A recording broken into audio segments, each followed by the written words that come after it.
অজু করার সময় মহিলাদের মাথায় কাপড় না থাকলে অজু হবে কিনা, মেয়েদের মাথার মধ্যে অজু করার সময় কাপড় না থাকলে অজু হবে কিনা, শুনলে অবাক হবেন কি কি বিপদ হবে। আজকের এই আলোচনাটি প্রত্যেকটা মা বোন শোনা জরুরি। যারা অজু করেন মাথায় কাপড় থাকে না, নামাজ পড়েন, আপনারা কি কি সমস্যার মধ্যে পড়বেন, ভিডিওটি সম্পূর্ণ মনোযোগ দিয়ে শুনতে হবে।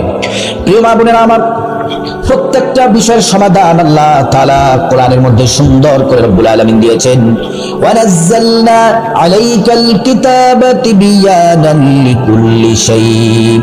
আল্লাহ রাব্বুল আলামিন বলেন, বান্দারে, প্রত্যেকটা বিষয়ের সমাধান কোরআনের মধ্যে আছে, এমন কোনো বিষয় নাই যে বিষয়ে কোরআনের মধ্যে উল্লেখ নাই। সুবহানাল্লাহ। ওযু করা সম্পর্কে আল্লাহ কোরআনের মধ্যে কি বলেছেন শুনলে অবাক হবেন। প্রথম নম্বরে বলি, আল্লাহ রাব্বুল আলামিন বলেন, ইন্নাল্লাহা ইউহিব্বুত তাওয়াবিনা ওয়া ইউহিব্বুল মুতাতাহহিরিন। আল্লাহ তাআলা দুই শ্রেণীর মানুষকে ভালোবাসেন। এক নাম্বার যারা পবিত্র থাকে, দুই নাম্বার যারা তওবা করে। পবিত্র কিভাবে থাকবো আমরা? গোসলের মাধ্যমে, ওযুর মাধ্যমে। যারা পবিত্র থাকে আল্লাহ রাব্বুল আলামিন তাদেরকে ভালোবাসেন। ওযু করা সম্পর্কে